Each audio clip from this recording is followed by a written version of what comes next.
forma individual, sino en forma de iglesia, en forma de comunidad, en forma de estar juntos como el cuerpo de Cristo. Por ejemplo, el Señor nos manda que cumplamos la gran comisión. La gran comisión es ordenada hacia la iglesia, no a un individuo, no a una persona, no al pastor, no al diácono, no al misionero, aunque se cumple o se lleva a cabo las acciones a través de esos hermanos, pero no es así, sino es en relación más bien en relación con la iglesia. Por ejemplo, las ordenanzas, como en el caso del bautismo y la cena del Señor, también deben ser en base a la congregación, en base a la iglesia que debe celebrarlos. Por ejemplo, en esta noche vamos a celebrar la cena del Señor. La cena del Señor no la celebramos en casa. La cena del Señor no se la llevamos a un enfermo, a un hermano enfermo en un hospital para que la celebre ahí solitos, no. Eso es en comunidad, estar juntos como iglesia para la celebración. La visitación también, cuando visitamos a un hermano que está enfermo, cuando alguna familia pasa por alguna situación crítica en su vida y la iglesia va, la visitación es muy importante y trae el confort, lleva la consolación, lleva el ánimo para su vida. Entonces es importante esta actividad como iglesia. Otra actividad es también la oración como iglesia, pues es muy importante, porque no solamente tenemos que orar en forma individual, sino también como iglesia, porque así también lo enseña la palabra de nuestro Dios. Así es que tenemos ciertas acciones que debemos de llevar a cabo como iglesia, no solamente en el sentido particular, ¿sí? Y en esta mañana vamos a ver acerca de una de esas actividades que la hablamos constantemente, pero que debe ser parte esencial de nuestro quehacer, de nuestra actividad, de nuestra relación con Dios, de algo que debe ser estrechamente unido en nuestro corazón. Hechos 1:14, les invito a abrir sus Biblias, hermanos. En Hechos capítulo 1, versículo 14, Hechos 1:14, dice de la siguiente manera. Hechos 1:14. Todos estos perseveraban, fíjense bien, hermanos, todos estos perseveraban unánimes en oración y ruego con las mujeres y con María, la madre de Jesús, y con sus hermanos. Veamos la forma plural que se está utilizando en este versículo. Dice, todos estos perseveraron, es decir, que continuamente estaban llevando esta acción, esta actividad. No era algo esporádico, no era algo que de momento se les ocurriera o por algún evento en especial tuvieran que realizar esta actividad, sino dice, todos estos perseveraban. El verbo perseverar habla de continuidad, habla de estarlo realizando constantemente. Y perseveraban unánimes, y la palabra unánime significa unidos. Eclesiastés dice que cordón de 3 dobleces, ¿qué más? No se rompe pronto. Entonces, cuando estamos unidos, cuando nos unimos un buen grupo para darle el lugar a nuestro Dios, para adorarle, y ahora en este caso para orar, Dios hace cosas grandes, Dios hace milagros, Dios hace maravillas en nuestras vidas. Y dice que todos estos perseveraban unánimes en oración y ruego con las mujeres, con María, la madre de Jesús, y con sus hermanos. Si leemos todo el pasaje, nos vamos a dar cuenta que los apóstoles se estaban reuniendo en un lugar que se llamaba el aposento alto, y ahí se reunió, en ese tiempo se reunió la iglesia primitiva, que constaba solamente con 120 hermanos. Por favor, veamos aquí en este pasaje del libro de los Hechos, en el versículo 15, ahora por favor, versículo 15, dice de la siguiente manera: en aquellos días Pedro se levantó en medio de los hermanos, y los reunidos eran como 120 en número. ¿Con cuántos miembros inició la iglesia primitiva? Pues acá dice que eran 120 hermanos. Ellos estaban reunidos. ¿Qué estaban haciendo en esa reunión? Pues el versículo 14 lo está diciendo. Se habían reunido para orar. ¿Por qué? ¿Por qué se habían reunido para orar? Porque el Señor Jesucristo, si leemos todo el capítulo, todo el contexto, en el capítulo 1 de Hechos se menciona que deberían de esperar la llegada del Espíritu Santo en sus corazones para emprender la gran obra de proclamar a Cristo al mundo. En Hechos 1:8 dice, pero recibiréis, ¿qué cosa? Recibiréis poder cuando haya venido sobre vosotros el Espíritu Santo. ¿Y qué cosa van a hacer? Seréis testigos. ¿Les van a hacer testigos dónde? En Jerusalén, en Judea, en Samaria y hasta lo último de la tierra. ¿Cómo iban a lograr eso? ¿Cómo iban a llegar hasta el fin del mundo proclamando a Cristo?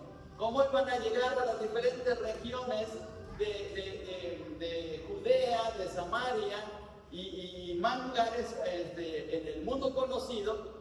Pues a través de la presencia del Espíritu de Dios que les iba a animar, que les iba a fortalecer, que les iba a dar la sabiduría, que les iba a dar el testimonio para proclamar a Jesús.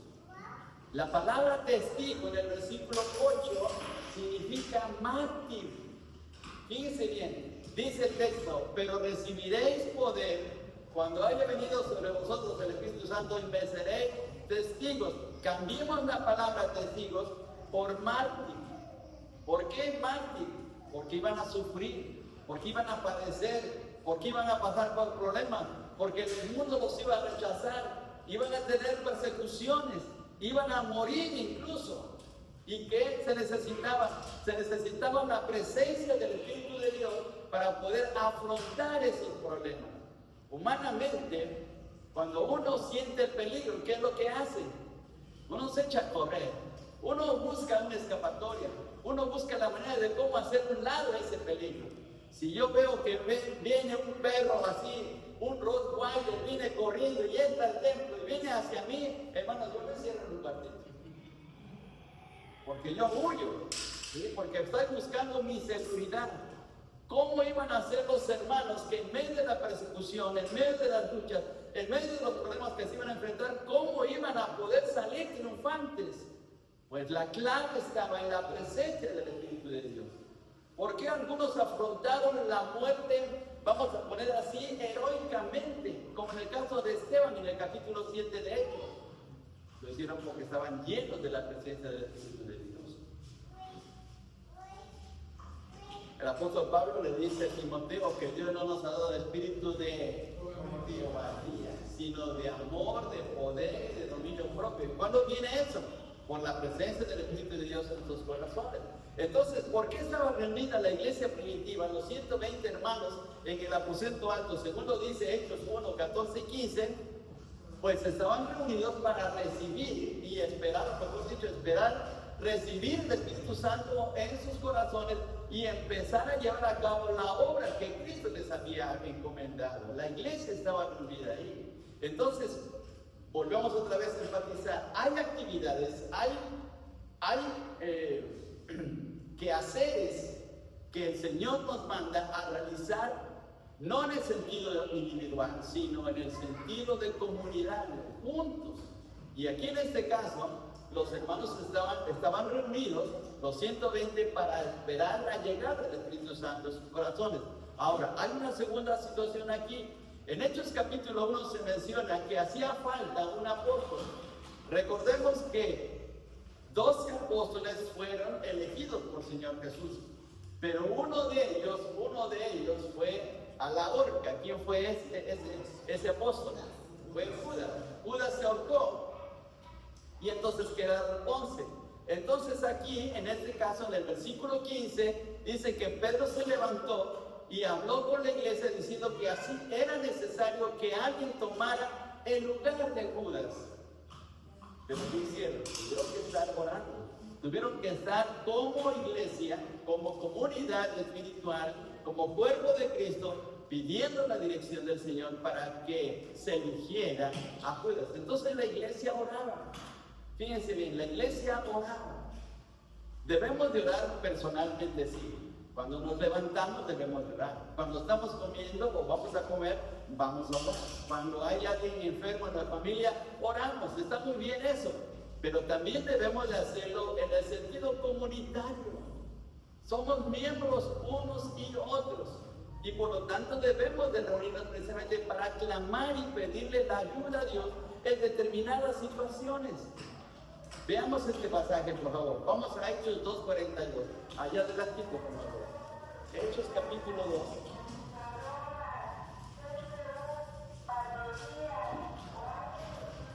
Hechos 2:42 dice la siguiente manera. Otra vez, noten el verbo, por favor, noten el verbo.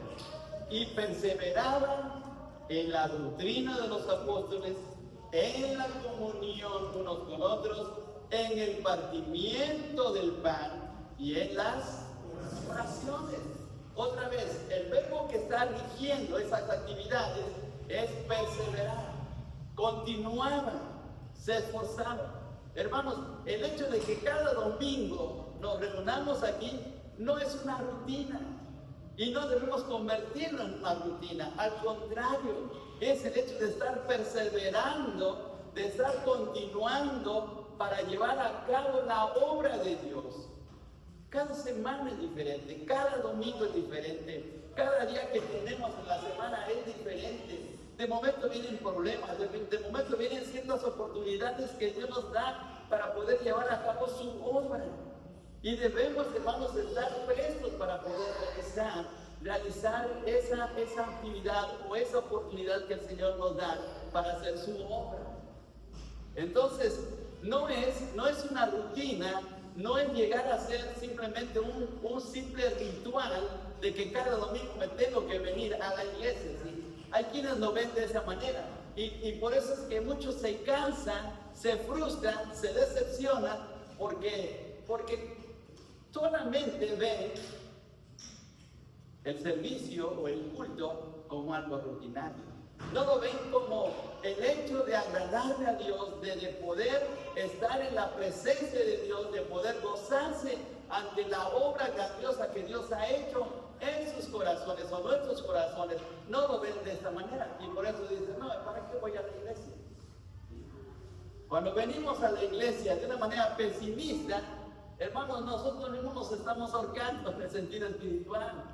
Si venimos con un deseo de darle la gloria a Dios, nos gozamos, aunque el culto sea el culto más feo, ojalá que no sea así, pero aunque sea más feo, pero cuando venimos con una actitud positiva, nos es bonito, nos es de gozo, nos es de edificación. Mire, hermano, ¿cuándo le sabe rica una tortilla dura? Cuando tiene hambre. Cuando no tiene hambre usted, una tortilla dura la tira a la basura, la tira al bote de la basura, ¿sí? No le sabe a nada.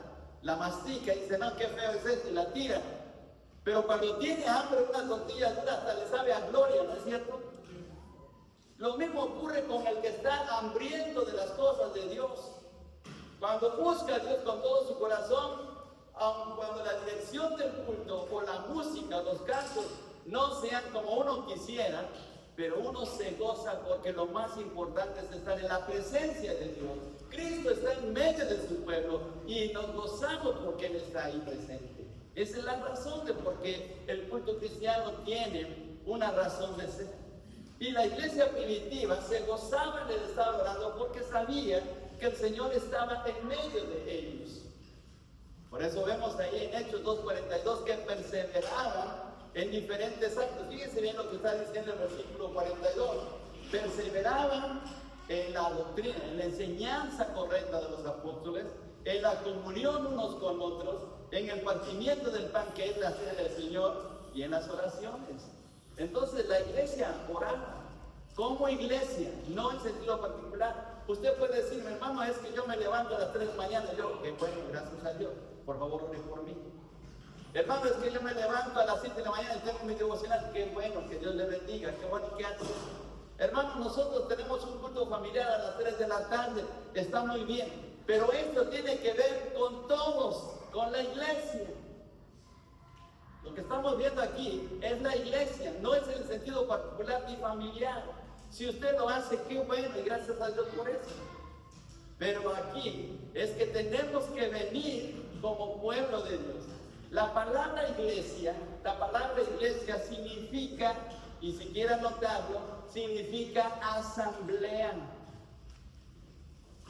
¿Ha ido usted a una asamblea? ¿Ha ido a una asamblea en su escuela? ¿Ha ido a una asamblea ahí en alguna colonia o en su pueblo, de donde usted viene? ¿Ha ido a alguna asamblea? ¿Qué hace en una asamblea? En una asamblea se llama a la gente del pueblo y se les dice, va a haber una asamblea el domingo a las 7 de la mañana, por ejemplo, y vamos a tratar asuntos relacionados con problemas del pueblo. Y los llaman y los reúnen. Y hay una persona que dirige la asamblea. La iglesia es una asamblea, pero una asamblea espiritual. Es la asamblea donde Cristo es la cabeza de la asamblea, ¿sí? Cristo es el Señor y amo, y nos llama a congregarnos para darle lugar a Él, para poder llevar a cabo lo que Él nos manda y poder ser de testimonio ante el mundo. Entonces, es una asamblea. La palabra iglesia es una palabra griega que se pronuncia eclesia y significa salir fuera. La palabra iglesia griega significa salir fuera en el sentido etimológico y significa que dejamos nuestra casa, dejamos nuestras comodidades, dejamos nuestras actividades para venir a estar juntos como una asamblea espiritual y buscar a Dios. Eso es lo que significa la palabra iglesia. Y en ese sentido, entonces, el Señor nos manda a realizar como iglesia ciertas actividades, y una de ellas es precisamente que como iglesia le busquemos en oración, clamemos a Él a través de la oración ante diferentes situaciones. Hechos capítulo 3, versículo 1, por favor, veamos lo que dice aquí el texto. Hechos 3:1. Hechos 3:1, dice así: Pedro y Juan subían juntos al templo. ¿A dónde, hermanos? A la hora de la oración, a la hora novena de la oración. Hermanos, ¿sabe qué es la hora novena? ¿Sabe qué es? ¿Cuándo es la hora novena en el horario judío? La hora novena era a las 3 de la tarde. Hermanos, a las 3 de la tarde en un calor tremendo, uno se está durmiendo, ¿no? Pero ellos iban a las 3 de la tarde. Iban a las 3 de la tarde a orar, fíjense bien. Ahora, si usted piensa en Israel, usted, y especialmente en la ciudad de Jerusalén, alrededor es una zona desértica y hace un calor tremendo, y a las 3 de la tarde, pues ahí iban Juan y Pedro, iban a la oración, porque ahí se reunía la iglesia para estar orando. Ahora vamos a otro pasaje, por favor. Hechos 12:5, allá adelantito. Hechos 12, versículo 5. Hechos 12:5 dice de la siguiente manera: Así que Pedro estaba custodiado en la cárcel, pero la iglesia, fíjense bien la palabra, pero la iglesia hacía sin cesar oración a Dios por él. La iglesia estaba orando por él. No dice que los apóstoles, no dice que los diáconos, no dice que ciertas familias o ciertos hermanos, no, dice que la iglesia, es decir, la comunidad cristiana, se estaba reuniendo en cierto lugar. Ahora, si usted lee todo el capítulo 12, se va a dar cuenta que se estaban reuniendo. La iglesia se reunía en la casa de un cristiano que llegó a ser muy famoso. Se llamaba Juan Marcos. ¿Y quién fue Juan Marcos? Pues nada menos que el escritor del Evangelio de Marcos. En su casa, su mamá se llamaba también María. Ahí en su casa se reunía la iglesia para estar orando. Y allí fue que esperaron que saliera el apóstol Pedro de la cárcel. Pero la iglesia estaba orando por él. Entonces, volvemos otra vez a resumir en este punto. La iglesia ora. La iglesia debe de orar como comunidad. Y por eso es que todas las iglesias, hermanos, todas las iglesias cristianas, por lo menos todas las que yo conozco y posiblemente usted también, tenemos un día específico de oración. Un día específico. Puede ser el lunes, puede ser el martes, puede ser el miércoles, el día que sea. Pero casi todas las iglesias cristianas tienen un día de oración. Nosotros lo tenemos el viernes. pudo haber sido el lunes o pudo haber sido el miércoles, eso lo decidimos localmente, pero lo más importante es el hecho de tener un tiempo, de buscar a Dios, de clamar a Él, de pedirle su ayuda, de poder glorificarle, de poder darle acción de gracias por todo lo que está haciendo en nuestras vidas. Entonces debemos de tomar en consideración esto, hermanos. Y de verdad, hermanos, que es algo asombroso. Cuando la iglesia se reúne para poder buscar a Dios, Dios hace cosas increíbles. La iglesia más grande del mundo, que está en Seúl, Corea, es una iglesia que ha puesto tanto énfasis en la oración que todos los días se reúnen para poder orar. Y ha habido un crecimiento increíble en esa iglesia. Entonces, hermanos, lo que tenemos que hacer nosotros es igual, lo mismo, ¿sí? No debemos dejar que un grupito pequeño de hermanos se reúnan en el día de la oración. No, debemos de estar conscientes de venir y hacer todo nuestro esfuerzo de venir como iglesia para buscar la dirección de Dios a fin de que se lleve a cabo su obra. Ahora, hermanos, miren, pensemos en esto. Escatológicamente, digo esta palabra media rebumbante, escatológicamente ya nos estamos acercando al fin, ¿sí? El tiempo se está acortando cada vez más. Y como iglesia, un día el Señor nos va a pedir cuentas de los talentos, los recursos, del tiempo, de todo lo que el Señor hizo y que tenemos que darle cuenta. Recordemos la iglesia de Éfeso, la iglesia de Esmirna, la iglesia de la Odisea, todas esas 7 iglesias de Apocalipsis tuvieron que darle cuentas al Señor. Y un día nosotros tendremos que darle cuentas. Le va a pedir cuentas al pastor, le va a pedir cuentas a los diáconos, le va a pedir cuentas a los maestros, le va a pedir cuentas a cada uno de los miembros. Y nos va a decir, ¿cuánto tiempo dedicaste a la oración? ¿Cuánto tiempo estuviste en la reunión de la oración como iglesia? No, pues Señor, yo no fui. Y entonces eso va a ser desagradable a los ojos del Señor. Entonces tenemos que esforzarnos, tenemos que darle el lugar a Él. ¿Sí? Ahora fíjense bien, hermanos, Hechos 3.1 leímos algo muy especial. Hechos 3.1. Regresemos a este pasaje. Fíjense bien, hermanos, ¿quiénes iban a la oración? Dice el pasaje, Hechos 3.1 dice, Pedro y Juan subían juntos al templo a la hora novena, la de la oración. ¿Qué eran Pedro y Juan? Eran los apóstoles, eran los líderes de la iglesia. ¿Quiénes tienen que estar en primer lugar en el tiempo de oración como iglesia? Los líderes, los líderes. Si Dios nos ha llamado para un liderazgo dentro de la iglesia, debemos ser los primeros en estar en la oración, para pedirle la ayuda a Dios que nos pueda dirigir, nos pueda llevar adelante en el servicio que Él ha puesto en nuestras manos. Jesús dice claramente, sin mí nada podéis hacer, en el capítulo 15 del Evangelio de Juan. ¿Cómo puedo llevar a cabo mi ministerio como pastor si no oro como iglesia? ¿Cómo puedo llevar a cabo mi ministerio de diácono si no oro como iglesia? ¿Cómo puedo llevar mi ministerio de ser maestro si no oro? ¿Cómo puedo llevar mi ministerio que Dios me da si no estoy orando como iglesia? Entonces, debemos retomar esto, porque Dios desea, el Señor Jesús desea, que como cuerpo de Él estemos unidos, unánimes, como dice el texto. De esa manera podemos lograr grandes cosas. Ahora veamos, hermanos, veamos esta situación. ¿Por qué oraba la iglesia primitiva? Veamos las razones. Ya vimos que en el capítulo 1, por la sucesión de Judas. Ahora, fíjense bien, hermanos, capítulo 4, versículos del 1 al 3, allá en el libro de los Hechos. No nos vamos a salir del libro de los Hechos. Casi todas las citas están relacionadas con este libro. Hechos 4, por favor. Hechos 4 dice, y hablando ellos al pueblo, vinieron sobre ellos los sacerdotes con el jefe de los guardias, de la guardia del templo y los saduceos, resentidos de que enseñasen al pueblo y anunciasen en Jesús la resurrección entre los muertos, y les echaron mano y los pusieron en la cárcel hasta el día siguiente, porque era ya tarde. Fíjense bien, hermanos, lo que ocurrió con los apóstoles. Empezó a haber presión contra ellos, empezó a haber ataque contra ellos. ¿Qué tuvo que hacer la iglesia? Pues estar orando. pues está orando.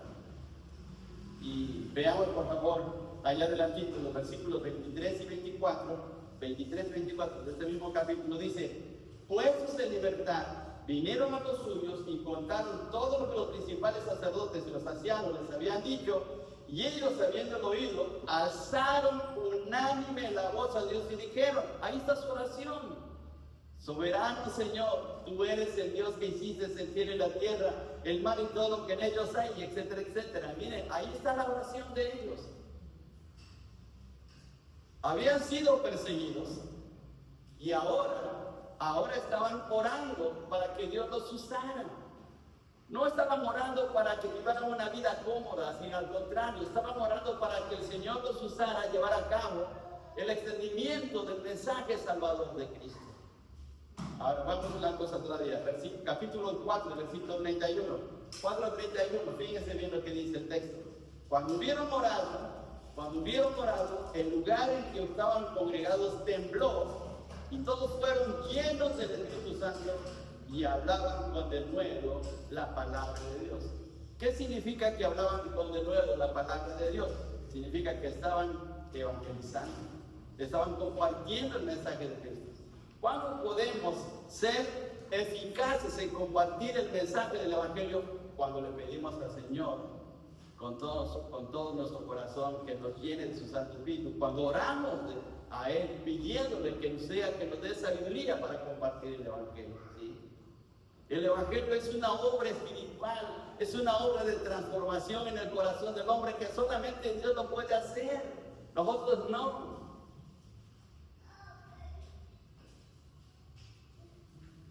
Se cuenta de D.L. Moody, el famoso predicador americano D.L. Moody, que un día en la ciudad de Chicago, en su tiempo en la ciudad de Chicago, una noche iba caminando por una calle.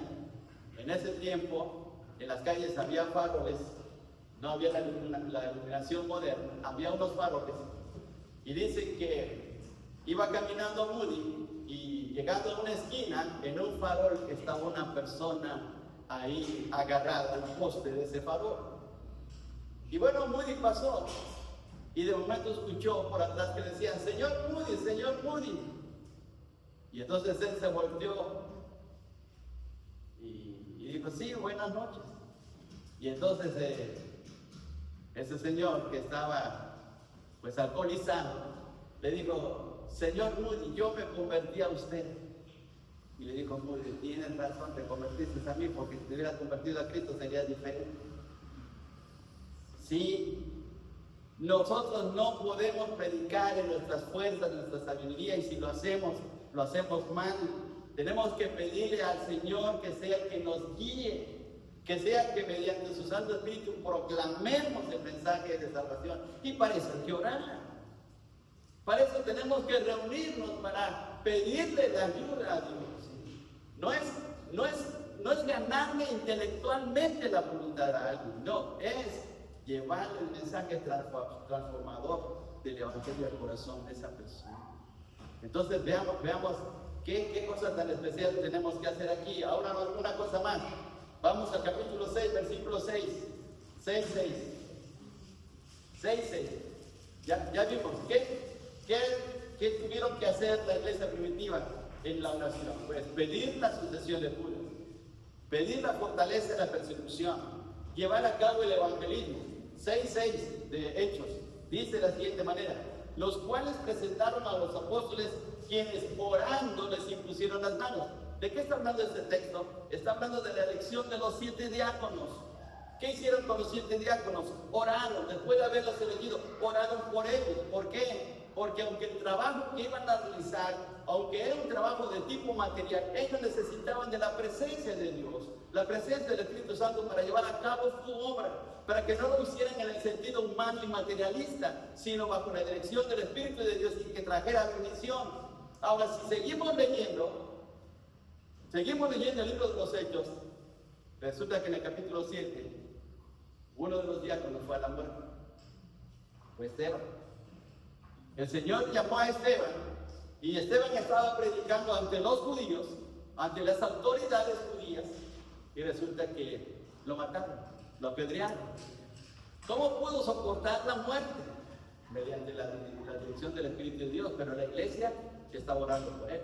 Ahora vamos al capítulo 8 de Hechos. Y ahí vemos otro diácono. ¿Quién era otro diácono? Era Felipe. Felipe estaba predicando el evangelio en Samaria. Entonces, ¿por qué oraron por los diáconos? Nada más por orar, no. Porque ellos iban a realizar un trabajo espiritual para la gloria de Dios. Entonces la iglesia se tuvo que reunir para estar orando por ellos.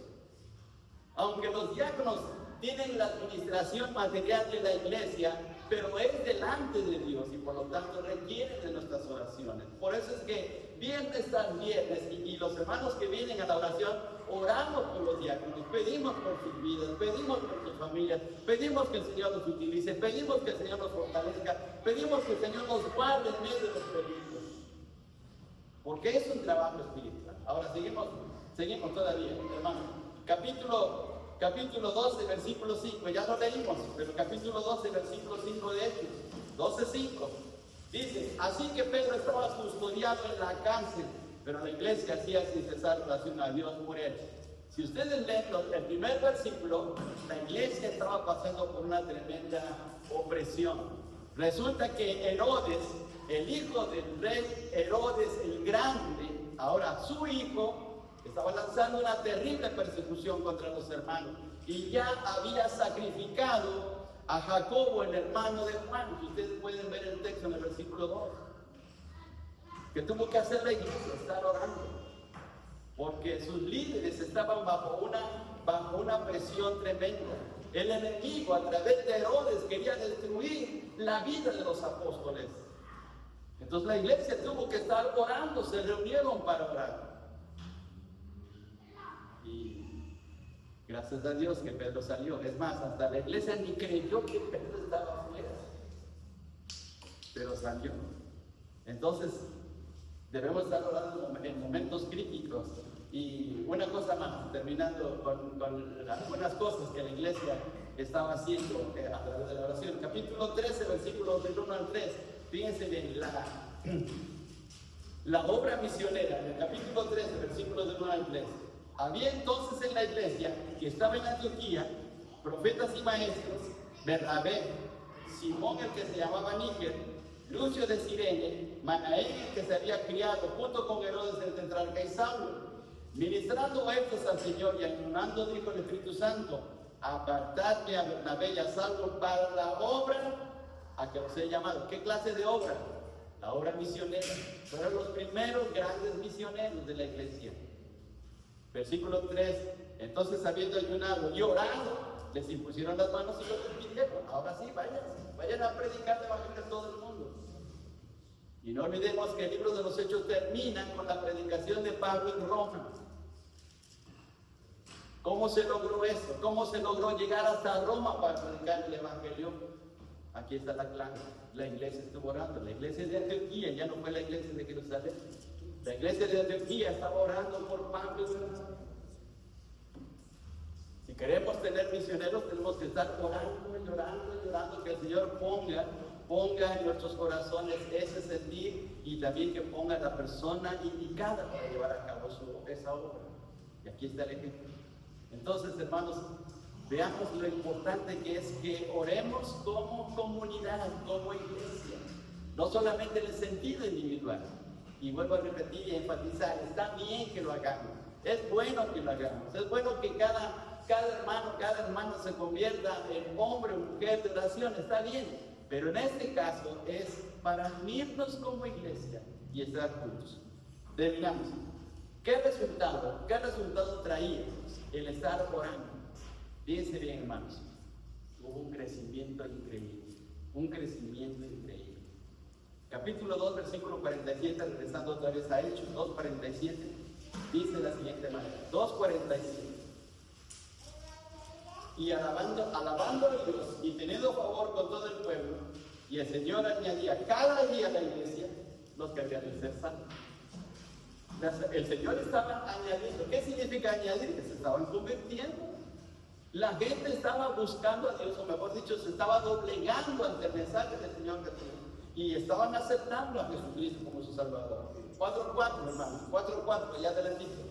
4:4.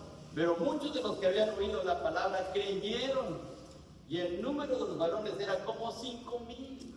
El resultado de la oración en la iglesia trajo la conversión de 5,000 personas más. Entonces estaba creciendo la iglesia. Ahora, quiero leer un texto. 5:14, allá adelante. 5:14. Y los que creían en el Señor aumentaban más. Gran número así de hombres como de mujeres. Gran número. Hermanos, ¿no nos gustaría tener una iglesia con más hermanos? Claro que sí. Pero entonces, ¿qué tenemos que hacer? Pues tenemos que orar juntos, tenemos que venir y estar pidiendo, Señor, te pido por mi familia, te pido por mi vecino, te pido por mi amigo, te pido por el jefe del trabajo, etc. Y estar orando y clamando para que Dios toque sus corazones y más personas lleguen a conocer de Jesús. Y el último versículo, 6:7, dice de la siguiente manera: y crecía la palabra del Señor, y el número de los discípulos se multiplicaba grandemente en Jerusalén. También muchos de los sacerdotes obedecían a fe, también muchos sacerdotes. Miren qué tremendo, hermanos. Qué impacto del mensaje que estaba llegando hasta los líderes religiosos que se habían opuesto al mensaje de Cristo. Pero eso fue porque la iglesia estaba orando fervientemente, estaba perseverando. Entonces, hermanos, no menospreciemos, no devaluemos, no hagamos a un lado el tiempo de oración. No es parte de un programa más de nuestra iglesia. No es solamente un culto que aparece ahí en el boletín de la iglesia, es algo vital en nuestra forma de vivir como hijos de Dios. El pueblo de Dios necesita estar orando para ver grandes cambios en la gente y aún en nuestras propias vidas. Si oramos, si clamamos a Dios, Dios hace maravillas, como lo estamos viendo aquí. Así es que, hermanos, animémonos a venir al tiempo de oración, ¿sí? Y si se les hace una hora muy corta para orar, vamos a aumentarla a 2 horas. Vamos a aumentarle 2 horas, ¿sí? Porque alguien puede decir, no, pues hermano, ahora se me va a ver rápido y ni me desahogo. Bueno, pues 2 horas, entonces vamos a seguir, hermano. Pero hay que venir a la oración, hay que darle lugar a nuestro Dios. Ahora, hermano, para terminar, queremos ver a nuestras familias transformadas por la gracia de Dios. Queremos ver a nuestros amigos, nuestros vecinos que lleguen a experimentar de la salvación tan grande que nosotros estamos experimentando. Pues tenemos que orar, ¿no? Tenemos que venir, tenemos que clamar al Señor. Así es que aquí está el ejemplo de la iglesia primitiva que lo hacía. Sigamos ese buen ejemplo para nuestras vidas. Oremos, hermanos, oremos. Padre, te damos muchas gracias por tu palabra. Ayúdanos.